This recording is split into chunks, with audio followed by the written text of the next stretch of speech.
Hello friends, మీరు కనుక subscribe చేసుకోకుండా ఈ వీడియో చూస్తుంటే ప్లీజ్ సబ్స్క్రైబ్ చేసుకోండి. అలాగే ఈ వీడియో చివరి వరకు చూసి ఈ కథ కనుక మీకు నచ్చితే లైక్ చేయడం మర్చిపోకండి. మాలతి యొక్క మొబైల్ ఫోన్ చాలాసేపటి నుండి రింగ్ అవుతోంది. ఇంటి వెనుక తోట పని చేస్తున్న తల్లి కృష్ణవేణి దగ్గరకు వచ్చింది హేమ. తన మొబైల్ ఫోన్పై నుండి కళ్ళను తిప్పకుండానే, అమ్మా వదిన ఎక్కడికి వెళ్ళింది? ఆమె ఫోన్ చాలాసేపటి నుండి మోగుతూనే ఉంది అన్నది. గుడికి వెళ్తున్నట్టు చెప్పింది. ఆశ్చర్యంగా ఉంది. ఫోన్ పెట్టేసి వెళ్ళిపోయిందా? కర్ణుడు కుండలాలతోటి పుట్టినట్టు ఎప్పుడు చూసినా మొబైల్ను చేతిలోనే కదా పెట్టుకుంటుంది. వెళ్ళి ఎవరు అని చూడు అన్నది తల్లి. అంతకు 2 రోజుల ముందే మల్లెపూల చెట్టు మొక్కను నాటిన చోట నీళ్లపాదును సరిచేస్తూ కింద మోకాళ్ళపైన కూర్చున్న హేమ, నేను ముఖ్యమైన పనిలో ఉన్నాను, నువ్వెళ్ళి చూడు అన్నది హేమ. ఛీ పాడు, ఈ మొబైల్ ఫోన్ వల్ల ఒక కుక్క కూడా బాగుపడబోయేది లేదు. తిట్టుకుంటూనే చేతులు కడుక్కొని లోపలికి వచ్చింది కృష్ణవేణి. కంటిన్యూగా మోగుతున్న మొబైల్ ఫోన్ శబ్దంతో విసుక్కున్నది. ఎవరు పిలుస్తున్నది అని కూడా చూడకుండా తీసి హలో అన్నది కృష్ణవేణి. అమ్మా! గోపి స్వరం విన్న వెంటనే పొత్తి కడుపు కరగటం మొదలుపెట్టింది. నాయనా బాగున్నావా? అయ్యా అడుగుతున్నప్పుడే కళ్ళల్లో కన్నీరు పొంగింది. దుబాయ్లో ఉంటున్న కొడుకు యొక్క స్వరాన్ని వింటున్న ప్రతిసారి ఆమె కళ్ళు చెరువులాగా కనబడేది మామూలే.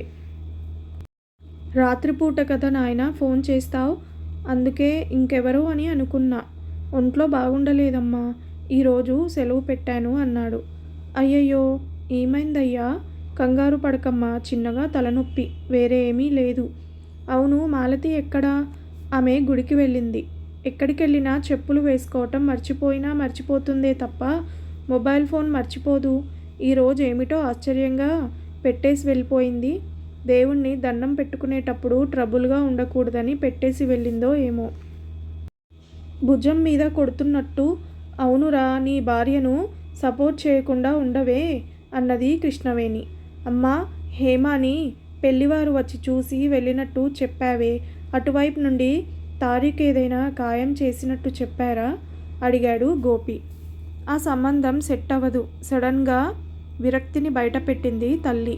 ఏమ్మా, వాడు తాగుబోతుట, భార్య వస్తే చెడు అలవాట్లు మానేస్తాడని మధ్యవర్తి చెప్తున్నాడు.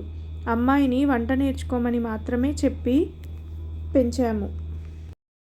సంఘసేవ చేయటానిక మనం పిల్లను పెంచి పెద్ద చేశాము. అదే పెద్ద బాధగా ఉంది. దాన్ని ఒక మంచివాడి చేతికిచ్చి కట్టబెడితే ఒక భారం తగ్గుతుంది. తల్లి యొక్క పెద్ద నిట్టూర్పు, శ్వాసగాలి వేడి అక్కడ అతన్ని కాల్చి ఉండాలి. బాధపడకమ్మా, నీ దగ్గర ఒక విషయం చెప్దామని ఫోన్ చేశాను. ఇక్కడ నాతో పాటు ఒక అబ్బాయి పనిచేస్తున్నాడు. పేరు సురేష్. సొంత ఊరు కాకినాడ. చాలా మంచి గుణం, బాధ్యత తెలిసినవాడు, కష్టపడే వ్యక్తి. నాకంటే ఎక్కువ జీతం తీసుకుంటున్నాడు. చూడటానికి సేటు ఇంటి అబ్బాయిలాగా ఎర్రగా ఉంటాడు.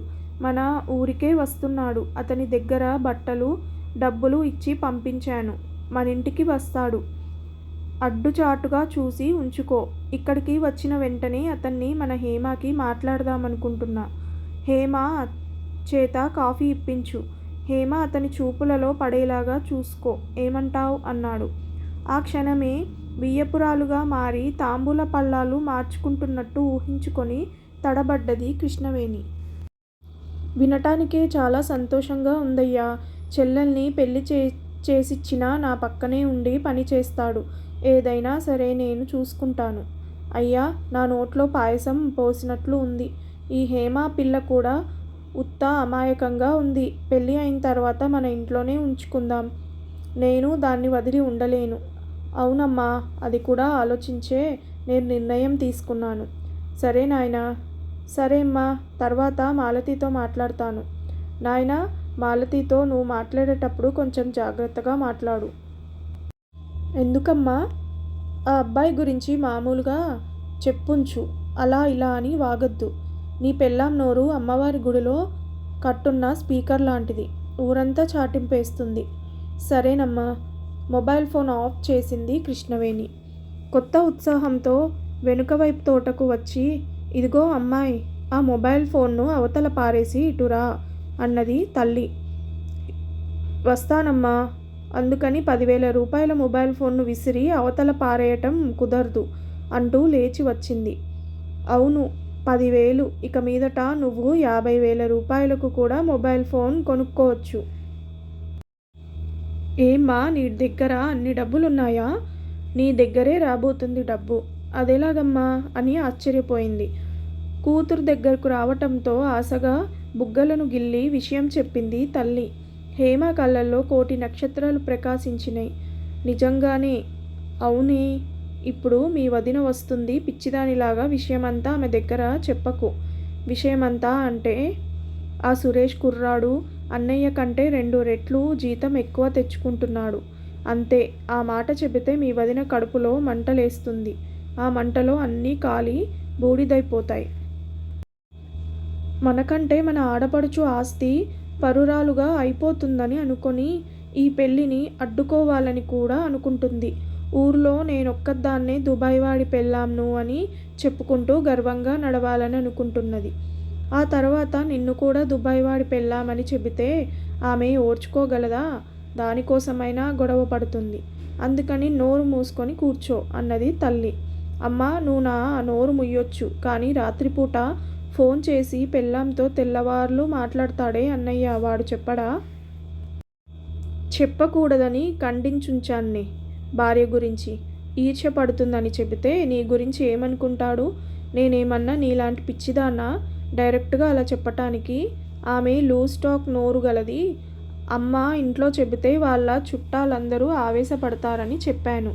ఓ వదిన యొక్క బంధువుల మీద తోసేశావా? గొప్ప మనిషమ్మా నువ్వు. గోపి చెప్పినట్టే ఆ మరుసటి శుక్రవారం రోజు ఫోన్ చేసి ఇంటికి వచ్చాడు సురేష్. అతని రూపం అందంగా ఉన్నది. చూపు 1000 వోల్ట్స్ బల్బులాగా ప్రకాశవంతంగా ఉంది. మాటలు గౌరవంగా ఉన్నాయి. కాఫీ తీసుకువచ్చిన హేమని ఎగబడి మింగేసేటట్టు చూడకుండా పేరు, చదువు అని అడగటం అతని నాగరికతని ఎత్తి చూపింది. అతని అంతస్తులో తల్లి కరిగిపోగా, అతని అందంలో కూతురు కరిగిపోగా సెలవు తీసుకున్నాడు సురేష్. రాత్రి గోపి ఫోన్ చేసినప్పుడు తన సంతోషాన్నంతా కుండ పగిలిన పాలులాగా కారేటట్టు చేసింది తల్లి. నాయనా చాలా బాగున్నాడయ్యా. ఎంత నిదానం, ఎంత అణకువ.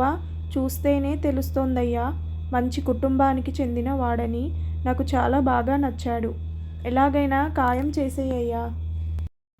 నీకు నచ్చితే చాలా. హేమ ఏం చెప్తోంది? అతని మత్తులో పడిపోయిందని అనుకో. సరే మాలతి దగ్గర ఇవ్వు, ఇస్తాను చెప్పింది జ్ఞాపకం పెట్టుకో.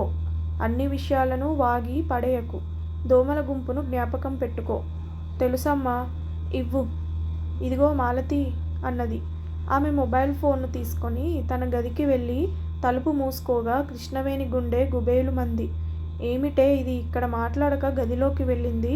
పక్కన నిలబడున్న కూతుర్ని చూసి చెప్పింది. భర్త దగ్గర మాట్లాడే భార్య ఏదైనా పబ్లిక్ మీటింగ్లోలాగా గుంపులోన మాట్లాడుతుంది. తెలివి తక్కువదానా. ఆమె ఏమి ముద్దులాడి మాట్లాడటానికి గదిలోకి వెళ్ళలేదు. కుటుంబాన్ని విడదీయటానికి వెళ్ళింది. వాగకమ్మా. ఆ కుర్రాడి గురించి తప్పుగా మాట్లాడి ఈ సంబంధాన్ని పాడు చేస్తుందే. ఆ అబ్బాయిని చూసినప్పటి నుండి ఆమె మొహం బాగాలేదే. రా కిటికీ పక్కకు వెళ్ళి అది ఏం మాట్లాడుతుందో విందాం అంటూ హేమని లాక్కొచ్చింది. తోటవైపున్న మాలతి గది కిటికీ దగ్గర నిలబడి చెవికి ముఖ్యత్వం ఇచ్చింది కృష్ణవేణి. ఏమండి, ఈ సంబంధం నాకు ఇష్టం లేదు స్పష్టంగా వినబడింది మాలతి స్వరం. చూసావటే నేను చెప్పానా ఈర్ష్య పుట్టింది అని తిట్టిన కృష్ణవేణి. స్పష్టంగా మాలతి మాట్లాడేది వినబడుతున్న చెవిని మరింత అటెన్షన్లో పెట్టింది. ఏమిటి మాలతి ఇలా చెప్తున్నావు? ఈ కుర్రాడికి ఏం తక్కువ? నాకంటే 2 రెట్లు సంపాదిస్తున్నాడు. సంపాదన ఎవరికి కావాలి డబ్బు? డబ్బు డబ్బు అంటూ మీరు విదేశాలకు వెళ్ళి కూర్చొని 2 సంవత్సరాలకు ఒకసారి వస్తూ 1 నెల రోజులుంటున్నారు. జీవితాన్ని అనుభవించాల్సిన కాలంలో ఇలా కనపడని దేశంలో వెళ్ళి కష్టపడుతున్నారు. ఒక స్త్రీగా నేను పడుతున్న బాధ నరకమండి. ఎన్ని రోజులు నేను మధ్యరాత్రి చల్లటి నీళ్లతో స్నానం చేశానో తెలుసా? గుడికి వెళితే వచ్చే సంవత్సరం పిల్లాడితో రా తల్లి అంటూ కుంకుమ ఇస్తున్నారు. 2 సంవత్సరాలకు ఒకసారి వచ్చే భర్తను పెళ్లి చేసుకొని ఎలా పిల్లాడితో రాగలను? అంతేకాదండి, దానికంటే పెద్ద నరకం ఏది తెలుసా?